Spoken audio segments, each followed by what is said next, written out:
আপনারা দেখতে পাচ্ছেন অনেকগুলো মাদার শিং মাছ একসাথে একটি হাউজে রাখা হয়েছে। এগুলো সব ব্রিডিং এর জন্য প্রস্তুত করা হয়েছে। শিং মাছের ব্রিডিং এর জন্য মাদার মাছকে কিছুদিন আলাদা রাখা হয় এবং ভালোভাবে খাবার দেওয়া হয়। তারপর নির্দিষ্ট সময়ে পিজি ইনজেকশন দেওয়া হয়। পিজি ইনজেকশন মানে হলো হরমোন ইনজেকশন। এই ইনজেকশন দেওয়ার মাধ্যমে মাছ থেকে ডিম সহজেই সংগ্রহ করা যায়। এই মাছগুলোকে কিছু সময় পর ইনজেকশন দেওয়া হবে।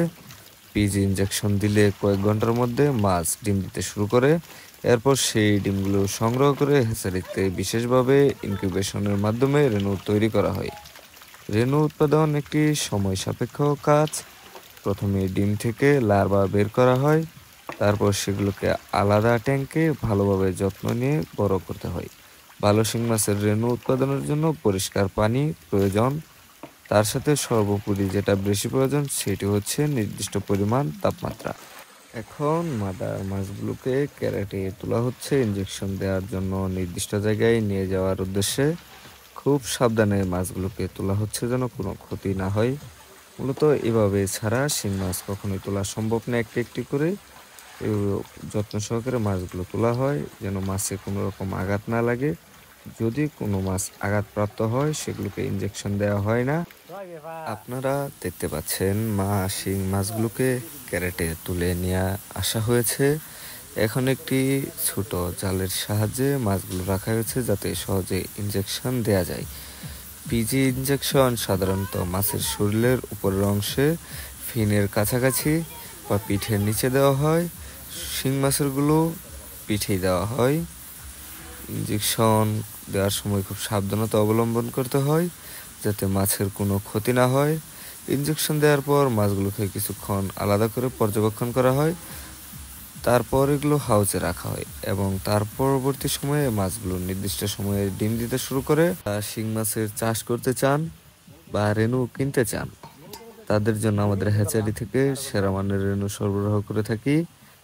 আমরা অত্যন্ত যত্ন সহকারে শিং মাছের রেণু উৎপাদন করি যাতে আপনি পেতে পারেন উন্নত মানের রেণু যা আপনার ফার্মের জন্য উপযোগী। রেণু ক্রয়ের জন্য আমাদের সাথে যোগাযোগ করুন স্ক্রিনে দেয়া নাম্বারটিতে। মাছগুলোকে ইনজেকশন দেওয়ার পর আমরা পুনরায় হাউজে রেখে দিই এবং তারপর যখন মাছগুলো ডিম দেওয়া শুরু করে আমরা তারপর ডিমগুলো কালেক্ট করি এবং বোতলে ভরে। এভাবেই শিং থেকে মূলত রেণু উৎপাদন হয়। এখন আপনাদের দেখাবো কিভাবে বোতল থেকে রেণু নামানো হয় এবং তার পরবর্তী পরিচর্যা কিভাবে করা হয়। এখন আপনাদের দেখাবো কিভাবে শিং মাছের রেণু বোতল থেকে নামানো হয়। প্রথমে শিং মাছের রেণুগুলো বোতল থেকে একটি বালতিতে নামানো হয় যেন এগুলো পরবর্তীতে পরিষ্কার করতে সুবিধা হয়। এভাবে বালতিতে নামালে খুব দ্রুত নেমে যায় মাছগুলো এবং কোনো রকম অসুবিধা ছাড়াই মাছগুলো সুন্দরভাবে একদম পরিষ্কার হয়ে বোতল থেকে নেমে যায়। আপনার যে হাউসটি দেখতে পাচ্ছেন নিচের দিকে লক্ষ্য করলে দেখতে পারবেন শিং মাছের যে ছোট রেণুগুলো আছে সেগুলো চুপ করে বসে আছে একদম। সব সময় তারা বোতলের সাইজেই থাকে। এর জন্য রেণু নামানোর 15 থেকে 20 মিনিট আগে আমরা বোতলে পানি সরবরাহ বন্ধ করে দিই যেন মাছগুলো সব নিচের দিকে থাকে এবং নিচ দিয়ে যে পাইপটা বেরিয়ে যায় সেই পাইপ দিয়ে খুব দ্রুত চলে যেতে পারে। এখন রেণু উৎপাদনের পর সেগুলো ধীরে ধীরে হাউজে ছাড়া হচ্ছে। যেভাবে হাউজে রেণু ছাড়া হয় তা খুবই গুরুত্বপূর্ণ একটি বিষয়। এইভাবে রেণু ছাড়ার ফলে রেণুগুলো একটু উপর থেকে পানিতে পড়ার ফলে রেণুগুলো সহজেই ছড়িয়ে পড়তে পারে এবং শিং মাছের রেণু একটি সমস্যা হয় সবগুলো এক জায়গায় একত্রিত যখন হয়ে যায় নিচের দিকে রেণুগুলো মারা যায়। এই জায়গায় দেখতে পাচ্ছেন রেণুগুলো একটু দূরে দূরে রাখা হয়েছে যেন রেণুগুলো ভালোভাবে থাকতে পারে এবং একত্রিত হয়ে মারা না যায়।